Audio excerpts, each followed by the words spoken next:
Welcome. You're listening to the Renegade River Show. My name is Mike Hewitt, in with Jim Riley. Good afternoon. Good afternoon, Jim. And listen, today is our the first anniversary of the Renegade River Show, and we're delighted to have our guest, Secretary of State Ruth Johnson, on the line with us. Welcome, Secretary. Well, thank you. It's an honor to be on your one-year anniversary, to be on your show. Yeah, we're pretty excited about it. I got to tell you, it's been a real learning curve for me over the last year, and we've certainly had some high points and some low points, but with you on as our guest today, that's going to be one of the high points.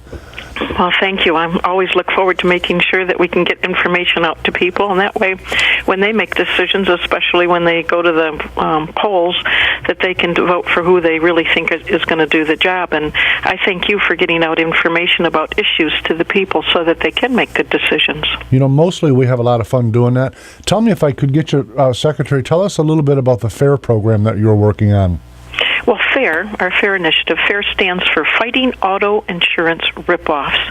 And what we're trying to stop is fraud, and we've put together a task force to look at all the things that we can do. Some of them will probably be new laws, some of them will be how we do things internally, and some of them will be how we communicate with all the different branches of law enforcement.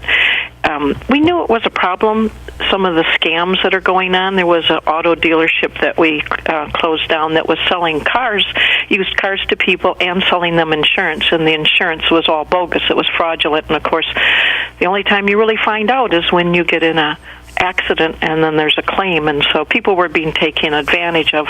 We closed that one down. We found people out in our parking lot with a laptop and a printer printing off fraudulent insurance. People were buying it.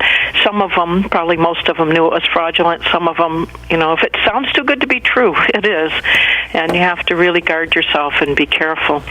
But because we saw the fraud, we started electronic monitoring with the insurance companies, and we have an electronic verification system.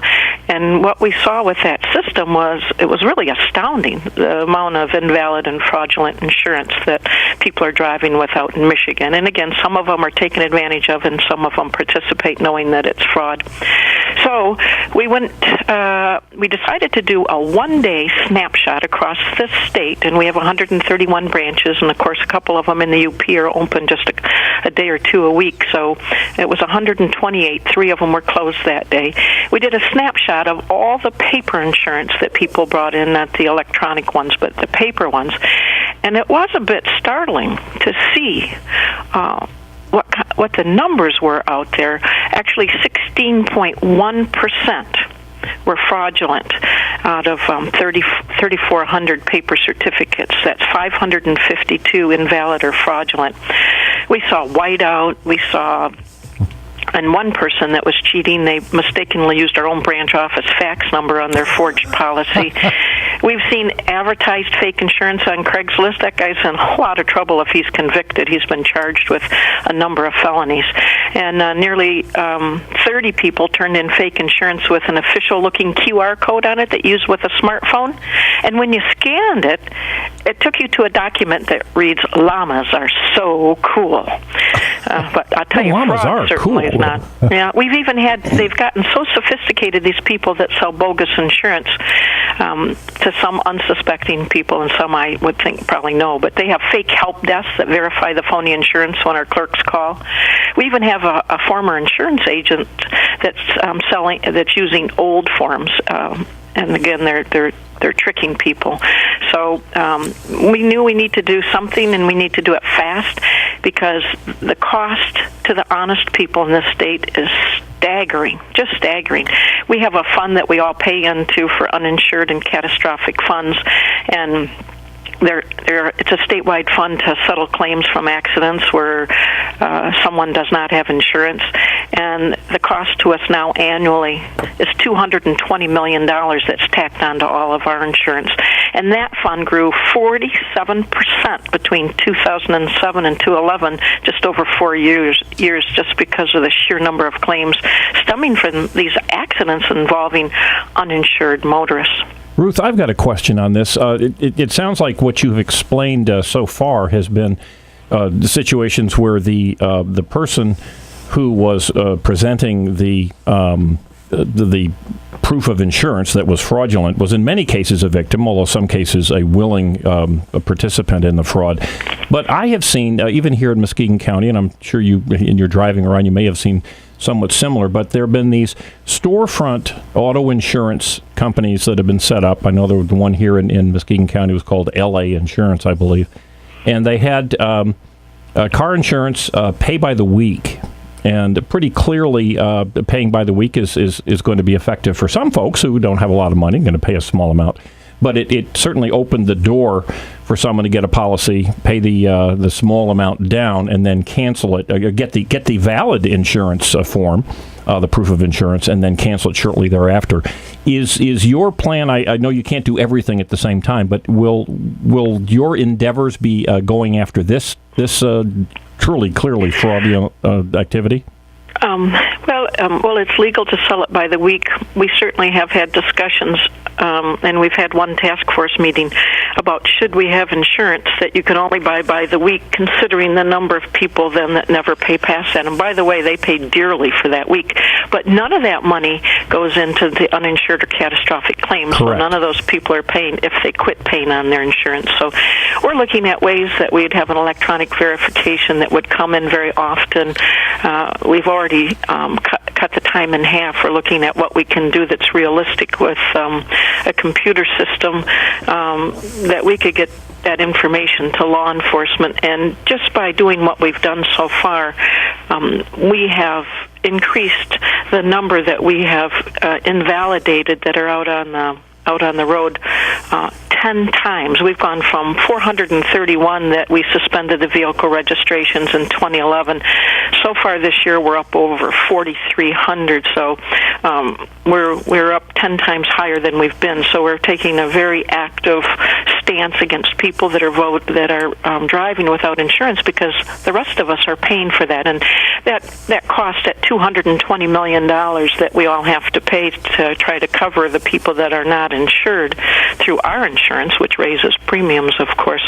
That doesn't even begin to count or put into perspective the cost, because if you're driving a car and you get in an accident, under Michigan law, if the other person has 4 people in the car, you don't have to cover the driver, but your insurance has to cover everything with the people that are riding in the car with them. So those costs, of course, those medical costs are very high. So we're all paying those. We don't know the number on that, but we know that it's substantial. So the cost to Michiganians with our insurance premiums is just on the rise, and it's on the rise because of that. And I know that the legislature is always already looking at ways to try to find ways to cut auto insurance, because it's expensive, it's difficult for people, it's a lot of saving you have to do to drive a car, whether it's the maintenance, the gas, the tires, the oil changes, and especially insurance. But we're looking at how we make sure everybody pays their fair share. It's only fair that the rest of us aren't paying others' insurance. Ruth, this seems to me to be a tremendous step forward, and I applaud you. Almost everything that you've said, actually everything that you've said, seems to me would be shared with virtually everyone in the state of Michigan. And yet, I'm hearing that there are some people that oppose you. It would seem to me it'd be a lay-down winner for everyone. What's up with the folks who think that Ruth's a nasty old lady doing harmful things to whomever? Well, I think they probably don't have all the information, because this isn't just an urban problem. What we found, the fraud or invalid were in over half the counties in Michigan, and that was from the UP down to the south end and east and west. And it really isn't fair that the rest of us are paying the bill for people that are cheating, or for people that are selling bogus insurance that you, I, our grandparents, our parents, someone else might buy, and then they're left holding the financial bag, especially if there's any litigation. Just to fix their car can be terribly expensive. If you've ever been in a car accident, it's amazing how much it costs to get a car fixed. in large part because they're so safe. So they, some of the parts fall away to protect the driver, which then is more costly to fix, but they certainly are much safer than they used to be. I remember when I was growing up, the seatbelt was my mom's arm about chest high when I sat in the front seat with her. We've come a long way since then, and I remember her getting under a 1949 Chevy that she bought for transportation because my dad worked, and he took the car, and she had 3 kids. You could see the road from the back seat, from right down through the floorboard. So she got under there with a drill and some bolts and nuts and put in a 2x6 floor in that old 1949 and kept a dipstick in it plugged in. It started up every time, but certainly the seatbelt was her arm coming across you. So now we have all that different safety stuff, and it costs a lot of money too, but it's well worth it in my opinion. Ruth, just a handful of things that occurred to me. First off, when we're talking about auto dealerships and their involvement in this, I spent well over 3 decades in the franchise automobile dealership business, so I've seen it, but I've never seen it on a franchise level. And I say it that way because typically Ford stores or GM stores, whether they be in places like Whitehall or Grand Rapids or Flint, those places typically, the franchise companies, in this case General Motors or Ford as examples, they're very scrutinizing about the backgrounds of the people that they give a franchise to, and along with that, typically those franchise holders have many millions of dollars in floor planning, etc., and so they're often very well funded. So it's kind of a surprise to hear that there are new car franchises involved in that. But well, hold on, they're not new car franchises. We need to back up. Okay. It was an auto dealership that sold used cars. Okay, so it was just what we refer to as a B lot. Yes, a Okay. B lot. Okay. It was a used car lot. And, of course, a lot of people, I've only bought one new car in my life, but a lot of people that are buying used cars, financially for them, they're a little stretched when they go to a used car lot. They're not buying a new one when you can get 0 down and 0%. I can't think of anybody worse to take advantage of. Not that anyone should ever be, but they're counting their pennies and they're trying to save money so that they can do the right thing. And they purchased insurance through this used auto dealership, and the only way that they found out was by getting in an accident, and then they're left holding the bag with all the costs and then potential litigation too. So these are the kinds of people that really need to be put out of business day one rather than waiting longer. And better yet, and what this task force is going to do is put impediments for them ever to get a foothold or ever get started. Very, very nice. Just one person getting hurt by this is too many. So we'll be looking at ways to just absolutely, as I like to say, we're putting the brakes on an insurance fraud. Listen, I really applaud that effort, but the other half of insurance fraud, if you will, goes on the actual property damage appraisal side. So an example of what I have seen is an appraiser will go into always an independent franchise or a non-franchise body shop, and they'll say it's some form of Chevrolet. They'll purposely make the vehicle in the pictures look worse than it is by doing things like loosening a front bumper or a rear bumper and then identifying it as frame damage so that the cost of the insurance, the actual insurance damage is significantly higher. And then that appraiser and that body shop will literally split the extra money for work and parts that are never actually put on. And boy, that's so distasteful because we all pay for that in our insurance premiums. But it happens. It happens every day across America. I mean, I first witnessed this with a friend of mine. He's since passed away, but he himself was in the property damage appraisal business, and he was out in California. But it's every single day in every state, and it is almost as it's probably actually cost Michigan insureds more than even no-fault insurance does, which is a terrible piece of legislation to start with. How do we get from your wonderful idea to having this become law? Can you wave a wand? Are you a czar? Or do we need both houses of the Michigan government? She's not part of the Democrat Party. She's not a czar. I wish I had a wand. There's so many things I'd like to do, but after almost a quarter century, and I guess that was the hardest thing for me to learn in the beginning, is when I found something that was so absolutely wrong. And when I ran for county commissioner, I thought I'd get in there and make all these changes. And when I brought up some serious problems, or we had one service that was being done by 5 different groups and being redundant, I thought everybody would say yay and vote for it. But there's a way you go about it, and of course that's one of the things that I learned from that, and have taken that with me, and have been I've gotten a lot done because of, first, I think, looking at things that really hurt the electorate, and secondly, trying to fix them and trying to work with others. And this will require that. We have the task force that has met, and we're looking at different ways to do it. It's going to really take all of us to work together to tackle this program. So we're looking at better communication, we're looking at better technologies, new procedures, and new legislation. And we've already, I've gone with my staff, and we've met with the leadership in both the House and Senate. We've showed them what we've got.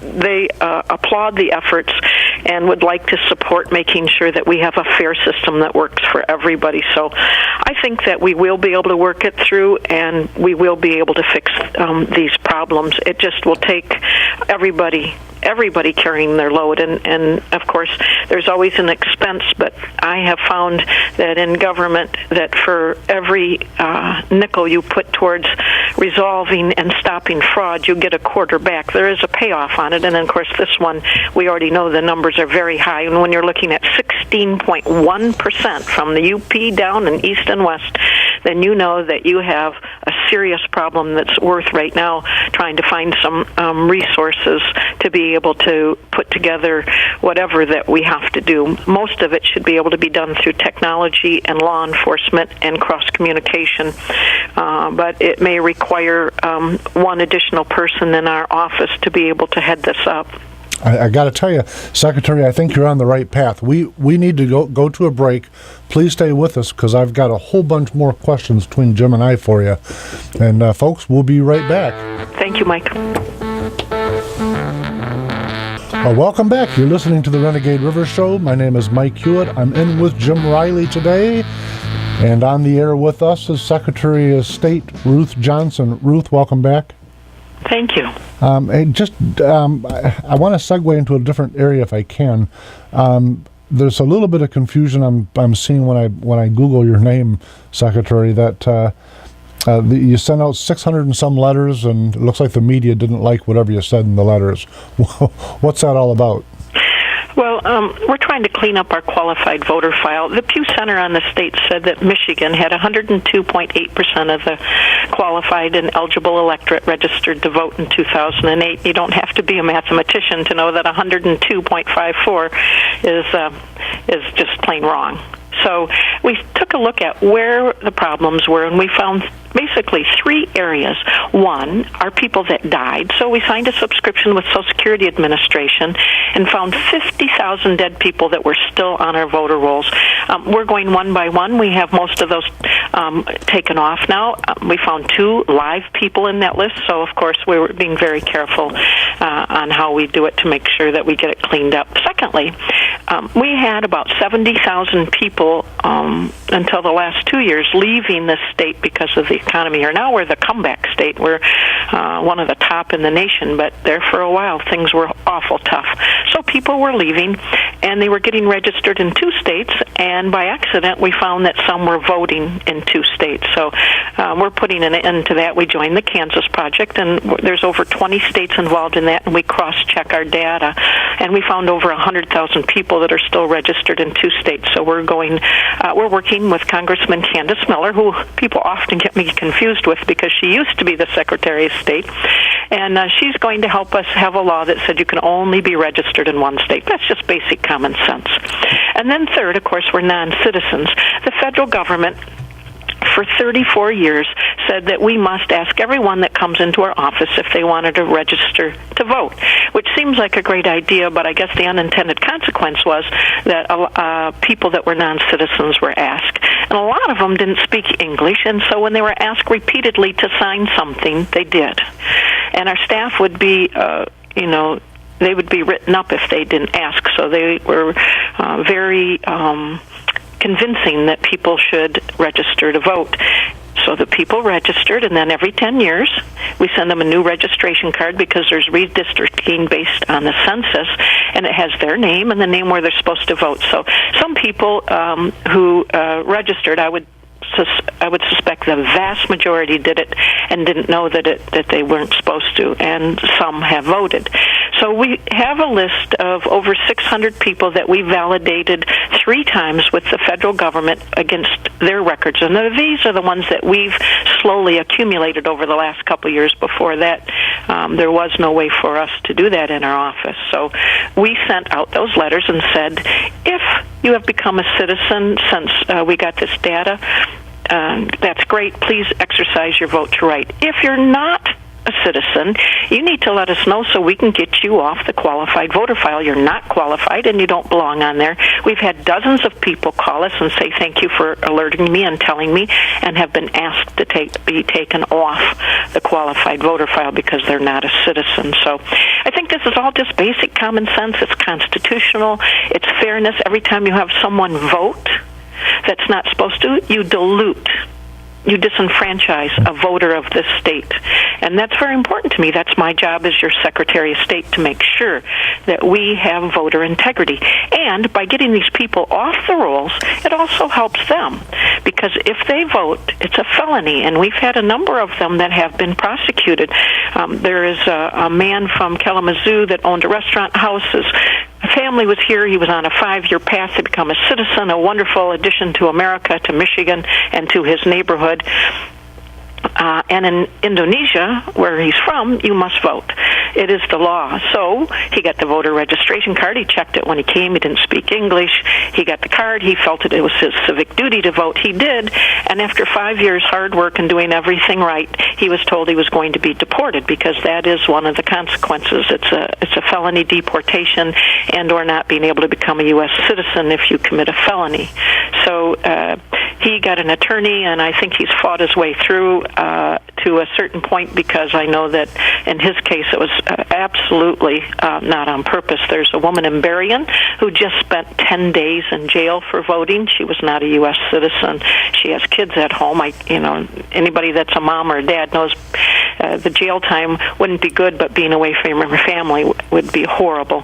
We have a guy from Roseville that was bragging about it, and he's been charged when he was going across the border that he voted in America. So we do have cases of it, and we know that we're not only doing the right thing for voter integrity, but we're helping people that are trying to become U.S. citizens and doing everything right from doing something wrong because they were asked if they wanted to register to vote by our staff because it was a federal requirement.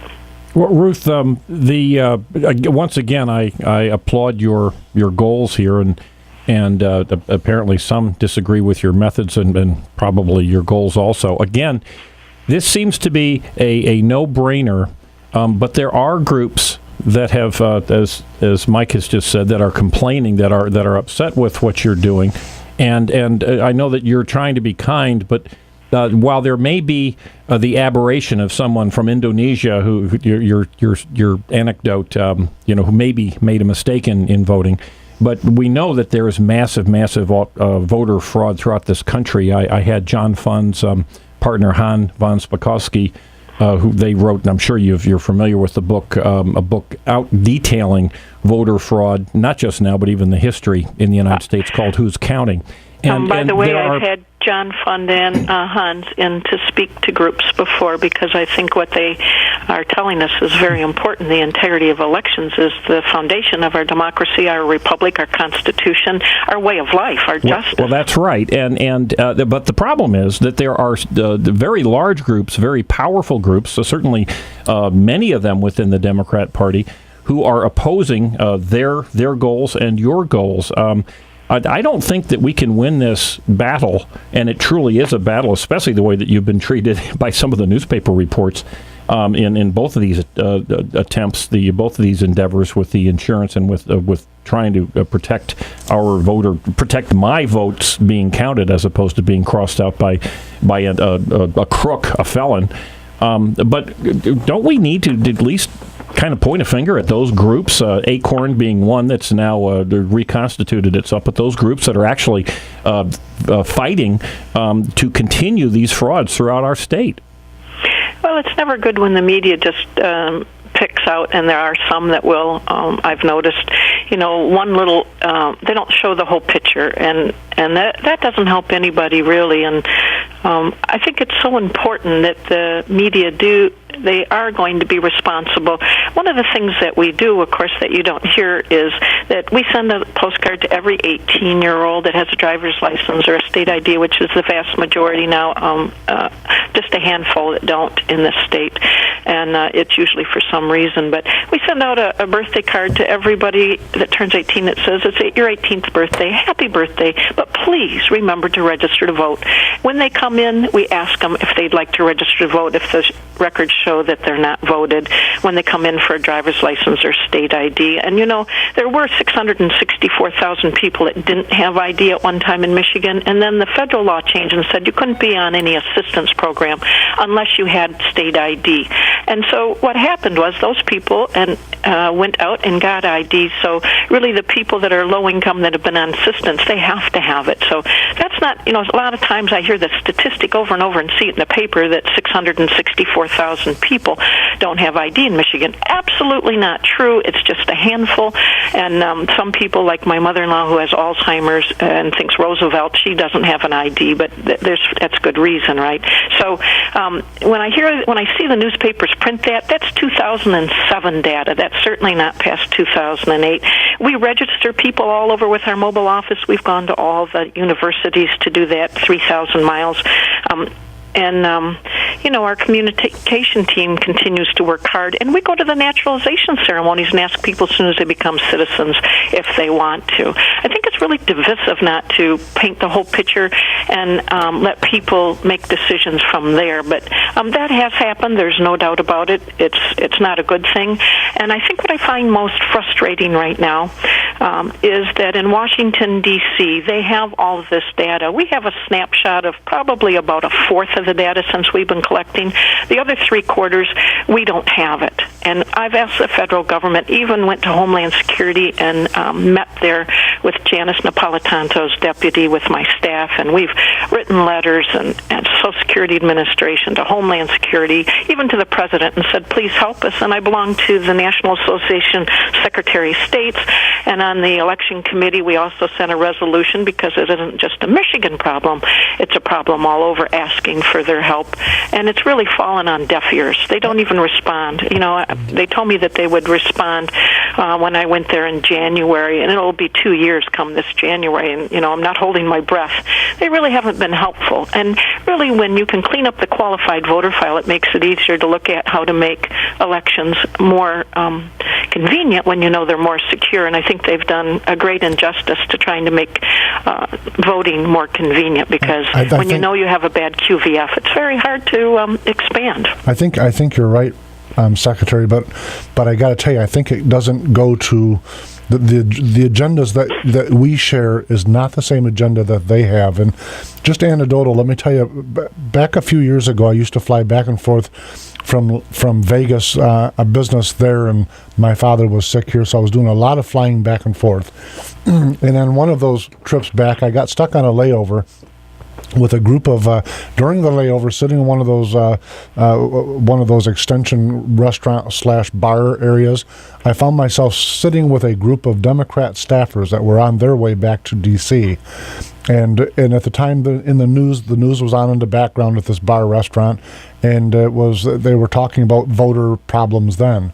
And I hadn't talked politics with them. I just happened to be sitting in the same general area.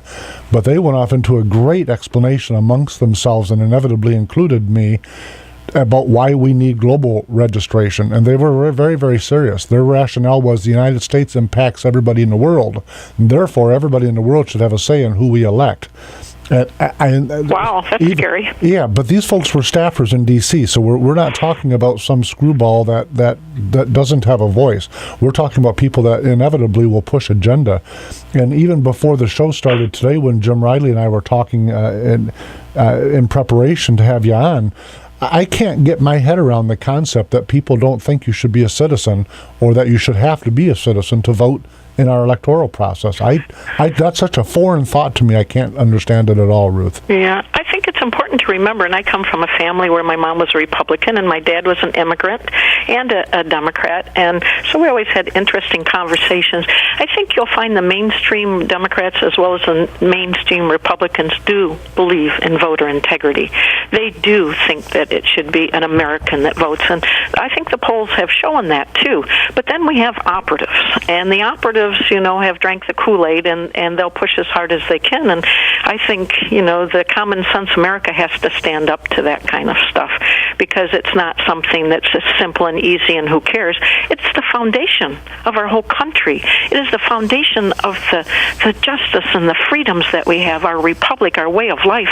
And I think you see that happening now in society, and it's one of the reasons why I ran, because I really feel like we have a resurgence of people getting involved in their government. It's not a spectator sport. This is a kind of government you have to be active in if you want to have all these treasures, all these privileges that we have had and that we continue to. And people are standing in line to get in this country, despite some of our faults.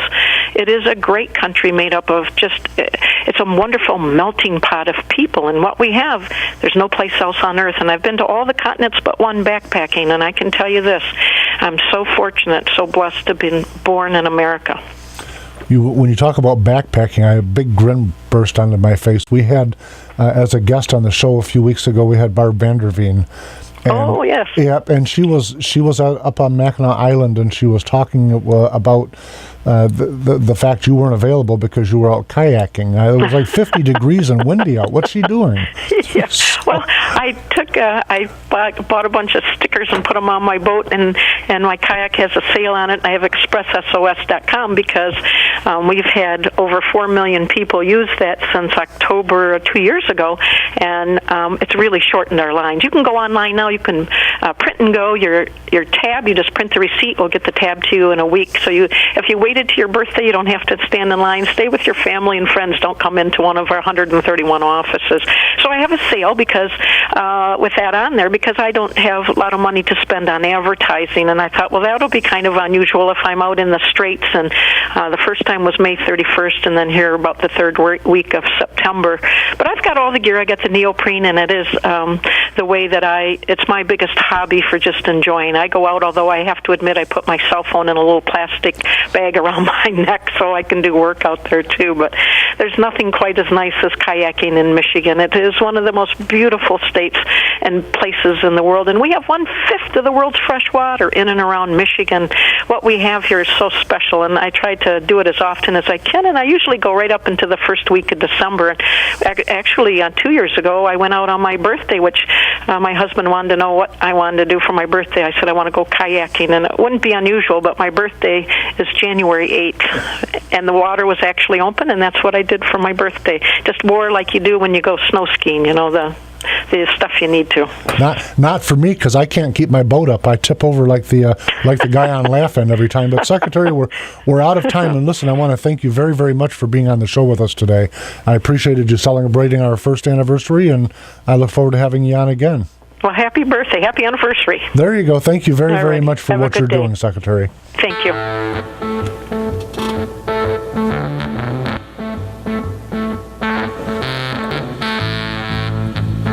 Welcome back. You're listening to the Renegade River Show, and it's Jim Riley in with me. I'm Mike Hewitt. Welcome back. Hey, I was able to stay awake, and I'm here. That's still. Not bad. That's really No, she was. bad. Ruth is a real a breath of fresh air. Our Secretary of State in this state is one of the more, I would say, one of the braver, one of the more courageous elected politicians in the country. She does not shy away from addressing very, very serious problems. I think this car insurance thing is a terrible disaster that's been allowed to slide for the longest time. And of course, the state of Michigan has the in the top 5. Sometimes we're in the most expensive car insurance. Sometimes we're just 1, 2, or 3. But we are way up there. This is honest, hardworking people who are getting ripped off by a criminal enterprise throughout this state. and good for her to promote it. What saddens me is the fact, the reality that almost an entire political party, and that would be the Democrat Party here in the state of Michigan, is fighting her on this. The same political party is fighting her on her attempts to make sure that those people who vote in elections don't cancel out those illegals, don't cancel out those of us who really care and do go out to vote. And, of course, it's not just Democrats who are fighting this. There are many, I would say, cowardly rhino Republicans out there, too. So she's almost alone. As a matter of fact, it's funny, you told me prior to this show beginning that you'd looked up some of the headlines about Ruth, and she's taking a lot of flack for this, getting rid of clearly people whose names ought to be taken off the rolls. And did you see any other elected politicians' names out there in support of her? Probably not. I was on my way to answering the question until you added the last caveat of in support of her, because I did see where a lot of the progressive media was talking about her policy advancement being at odds and in conflict with Governor O'Snyder, which didn't surprise me a bit. So in other words, the establishment Republican Party, and that doesn't mean every single elected Republican, but the establishment Republican Party, if they're looking over their shoulder to November 2014, is concerned that she wants to make the voting rolls accurate and make sure that illegal voting, fraudulent voting, criminal voting, that's her goal, that they want to snuff her out if they can. Well, the article I was reading, and I think it was an MLive article, but what it was talking about was that she went against the governor, not once, not twice, but is even planning on a third time to have the words, "Are you a U.S. citizen?" And I thought, why is that a problem? Of course you don't get how offensive that could be to someone who actually might even be a U.S. citizen. Being asked is an offensive concept to certainly those on the left. Aren't you offended by being even... Somebody might think that you're a citizen of the United States of America? Frankly, I am as offended by the idea that somebody would think it's okay for anybody in the world to vote in our elections. I'm as offended by that, and we're talking about car insurance and throughout the show. I'm as offended by that as I am the concept of no fault, which assumes it's everybody's fault. That's why our insurance is up in the top 5. No fault is it's the assumption is that we can't find somebody at fault. There can be nobody wrong. Therefore, we're all wrong. It's the same rationale the progressives use when you look at gun violence.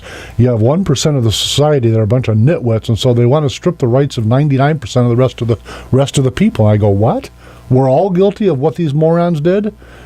Well, we do have one brave elected official in this state, and I'm sure there are more, but certainly Ruth Johnson is one of those. And I didn't get to the point where I was able to ask, what should we do? But I will tell you this, that if you do care about having some progress, seeing some progress in changing the insurance rules, making sure that only registered legal voters vote so that your vote isn't canceled out, pick up the phone and call your elected rep. And if you're listening to us here on locally here in West Michigan, that would be our state representatives, the 2 Democrats, which would be Colleen Lamont and Marcia Hovey-Wright, and our state senator would be Republican Jeff Hansen. They need phone calls, and it probably wouldn't be a bad idea to call the governor's office and let them know that you stand for the principles and the issues that this brave woman has brought forward and is essentially getting only flack from the media and from certainly from the Democrat Party and in many cases, as you just pointed out, from the Republican leadership too. Well, I think if you're a Republican legislator, it's very, very difficult to go against what your Republican governor is putting forward, and so in this case, while certainly there are some extraordinarily moderate Republicans, the reality of it is that O'Snyder is not on board with this, and he has some pressure that he applies to folks. But listen, on a different note, what I wanted to kind of finish up talking about is I'm still working on this Liberty Surge. Now, you remember that conversation? Yes, I do. Okay. From last week, which anybody can go on to your Facebook site and see the link. I believe you posted it online. There's an actual Facebook page that says that's titled Liberty's Surge. That folks can find, and it's in its infancy. I'm just still working on doing a relaunch of my book, America's Final Beginning, with the idea of using whatever monies that generates to help fund the legal side of setting up a nonprofit corporation for Liberty Surge and beginning the process of a 503C. But part of this goes to the debate over, is it the elected officials that are the problem, or is it the electorate that doesn't understand? And so I said, it will be the people and not their leaders that save America. And I genuinely believe that. But with that being said, if we want different representation, we must first win over the electorate. In other words, replacing one leader that doesn't understand with another leader that doesn't understand isn't really, to me, it's not very logical. And so I say to myself, we've got evidence now that the government is not willing to help educate the electorate. Maybe it's not their role to do that anyway, but that leaves it up to us. We, the people that do understand, that want a limited constitutional government, can't just say it's us against them. We've got to reach out and start working to educate some folks that have no concept what the word liberty means. Well, I agree. I certainly, people who are listening to this show are well above the curve in terms of their interest and the efforts that they've made to educate themselves as to what the issues are. And certainly you can disagree with us and be on the other side if in fact you are educated, as opposed to just taking whatever the union boss or whatever MSNBC had spouted out in the morning. And the same way from the conservative side of the media also, which would be mostly talk radio. But I am very concerned that we continue to elect politicians, leaders, people who should be leading. It's one thing for the people to stand tall, but we don't. The people do not have the power. They don't have the responsibility. They don't even have access to much of the information. We need to elect leaders who will in fact stand tall, and we need to de-elect those leaders who have proven that they will not stand tall, that they run to the tall grass whenever a tough question comes about. And be they Republicans or Democrats, I think the real problem that human beings have, and this goes back certainly to the days in Europe prior to World War I, certainly prior to World War II, where people sat back and allowed the loudest, most ugly voices to triumph. And we're seeing that happening far too often here in this country. And just sitting back and letting those leaders, in fact, take over the conversation. We cannot have leaders who will do the Winston Churchill type leadership today if we continue to elect the kind of leaders that we've been electing here in this state and nationally. And that's another issue we'll get to. But Jim, we've got 2 or 3 generations where a fair swath, a fairly measurable percentage of those groups of population that have no idea what the taste of victory is. They have no idea the feeling of being able to complete a task and look back and enjoy the feeling of success, frankly.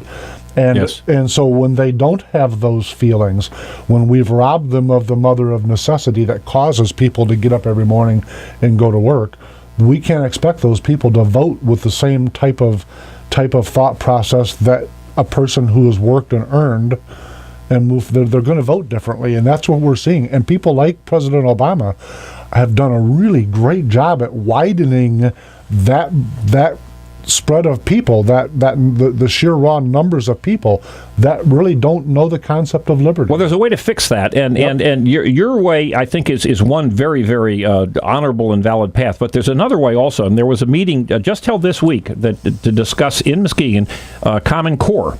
And Common Core, of course, is the essentially the federalizing, the Obamacare-izing of the curriculums in our schools throughout the country that certainly could definitely politicize it, and it certainly could continue on this sheep mentality.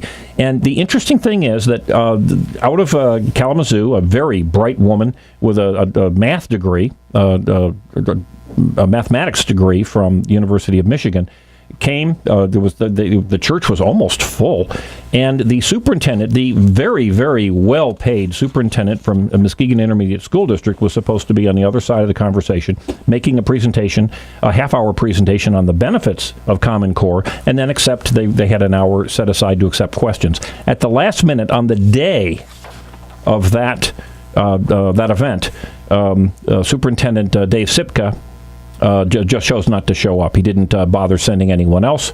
There many interested citizens in our county showed up. They were stuffed. They were just stiffed, not stuffed. They were stiffed by the government, who tells us it's a wonderful program, but in fact does not have the guts to actually tell us to our faces. See, here's the problem. When those type of things happen, the media's job is to step up and say this fella or this person didn't bother to show up. Yep. And the fact that the media doesn't do that, to me, that's alarming. It is alarming. It's pretty sickening because the M Live made frankly a very nice attempt and succeeded at to promoting it. I believe it was in the newspaper. It was certainly well publicized in the newspaper. They made not a peep about the fact that this the very, very well paid, well compensated Dave Sipka did not show up.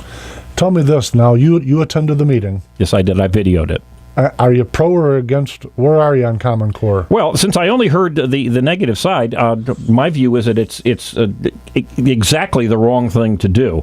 But to me, it's more important that the people who are for it are not willing to stand in front of people and answer questions, and that tells me an awful lot. See, I sat down with my state representative, Amanda Price, down in the 89th District, or the north part of Ottawa County, and she's very much in favor of it. I am opposed to it because everything I've seen tells me that it's another wall between students and their mothers and their fathers. It's a pushback of parents, whereas I think that this country needs more parenting, not less.